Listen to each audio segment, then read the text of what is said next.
What's up everyone? In this video, I'm going to give you 5 things you should know before buying the Toyota Tacoma.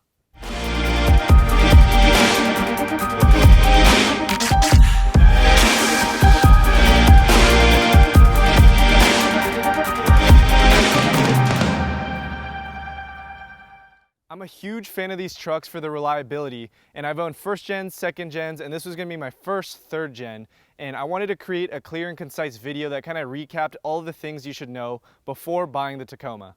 So let's get started and we'll hop in the truck for number 1.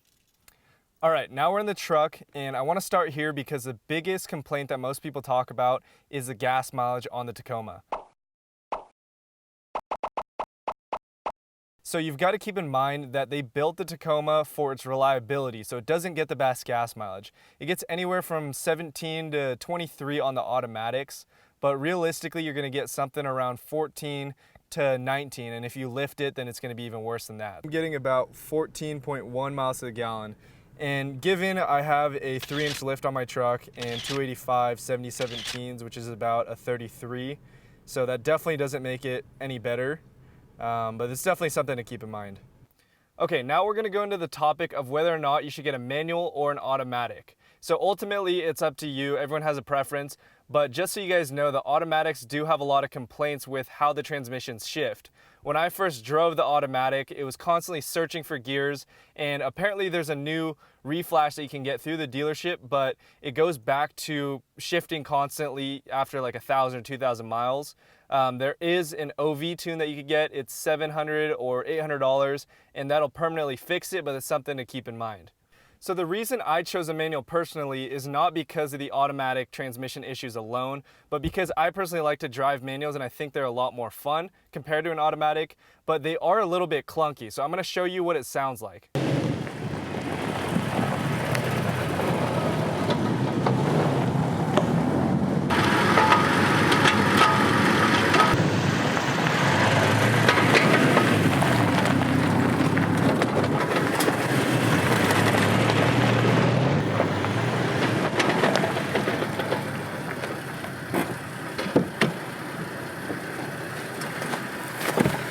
I'm not sure if you could hear that or not, but I try to show you guys a couple different angles and try and get some sound from like different areas of the truck. It doesn't really affect anything. It doesn't feel like anything's broken. It's just kind of clunky and makes a little noise, which isn't the end of the world. It's just something that I kind of wanted to bring up just because it was definitely something that I noticed when I first started driving it. I've owned first gens and second gens and they didn't make this much noise, so maybe I have a lemon, who knows. But now we'll go back into the truck and we'll talk about the next section. Okay, now we're back inside the truck, and this time we're going to talk about the infotainment system. Okay, so with the infotainment system, a lot of people complain about the Intune in the 2016 through 2019. Apparently on the 2020, they're going to get Apple CarPlay, but the Intune on this thing absolutely sucks. So I'm going to turn it on, and aesthetically, this thing looks great. In my opinion, it looks super modern. Love the look of it, but you have these shitty apps on here that I never use. So there's navigation, traffic, all this stuff. And there's also this voice command thing that is by far the shittiest thing I've ever used. Like, this thing should be in like an 03 vehicle. This thing is just terrible. Check this out. Watch this. So I'm gonna click the button. Play music. The USB audio source is busy or not connected. Okay. Take me to Tahoe. Which POI would you like? It's trying to take me to Taco Bell. I said Tahoe. Navigate to this point of interest? No, not Taco Bell. Okay, let's try this out. Play Odessa. Sorry. Here are some things you can do with this system. Make a call. Thanks, Toyota. Putting in this piece of shit Intune in here. Which POI would you No. I hope you guys understand. This Intune is terrible. I can already feel it in the comments section. I'm gonna be getting shit on. So many people are gonna be like, dude, you're just complaining so much about this truck. Anyways, that's the nature of YouTube. So next we're gonna go into tire and lift size, all those good things. A lot of people that buy Tacomas, they want to be able to go further and do more things, and realistically, it just looks a lot better once it's lifted. These things, when they're stock, just look hideous.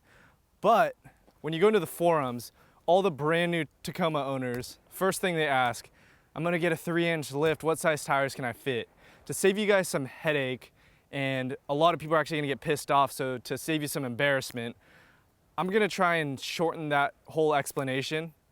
So with a 3-inch lift, most people go with a 3-inch lift, but the thing to keep in mind is that there's so many different kinds of lifts out there. There's a spacer lift, you can do coilovers, you can do long travel, there's just so many different options.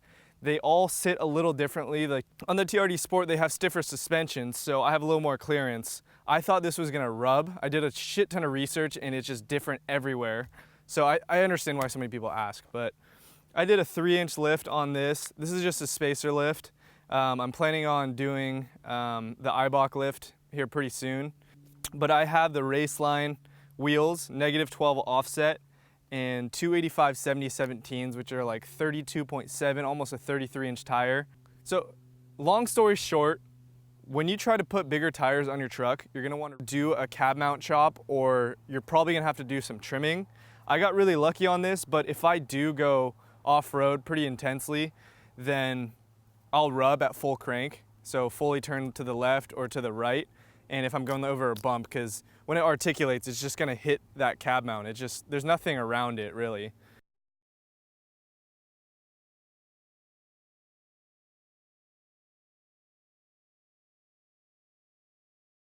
Okay, number 5, last but not least, I'm gonna try and kill 2 birds with 1 stone. I'm gonna talk about the grille and the TSS sensor. The TSS sensor is gonna be specific to the 2018s and onwards. The 2016 and 17 don't have it, so you don't really have to worry about this. But a lot of people want to upgrade the grille, and you might have some issues with the sensor. So that's something to keep in mind. A lot of people will get the cheap knockoff TRD Pro grills.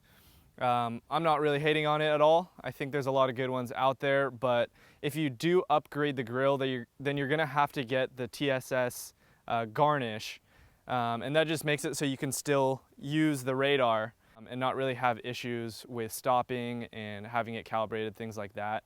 But I guess on top of that, you might have some issues if you do lift your truck and change your grille in terms of how that radar reacts. Because it was calibrated for a certain height and a certain type of grille, you know, the stopping distance, the height, all those things are kind of thrown off. You can recalibrate it, but that's just definitely something to think about before upgrading them.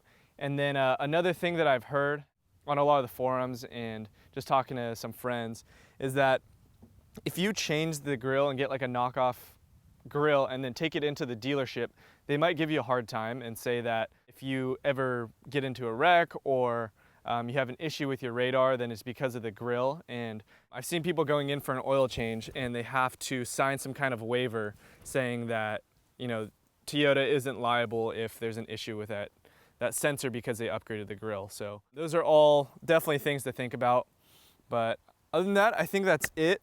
I hope that you got some value out of this video, and if you did, if you got anything out of it at all, then I hope that you'll like, comment, and subscribe to the channel. This is my first real video that I put out there, but I'll be posting every Sunday with a ton of different Tacoma stuff. Next week, I'll be talking about this rack system that I have. I don't know if any of you guys noticed it, but this is a brand new rack, and it's all electronic. Actually, I'll show you guys real quick. Okay, real quick before we end the video, this is gonna be talked about next week. So click this button. This is all electronic. So most racks out there are fixed. They're gonna be either fully low or fully high, and you can't change that. But with this, you can adjust it up or down. And these are all T-slots on the top, all the way around. So you can mount like bike racks. You can add max tracks or roto packs. You can mount bikes, snowboards, canoes. But I have this for a rooftop tent. I just sold my Tepui, and I'll be getting an iCamper sent over here pretty soon. So this will be in next week's video. So if you want to check it out, make sure to like, comment, and subscribe, and we'll see you in the next one. Peace.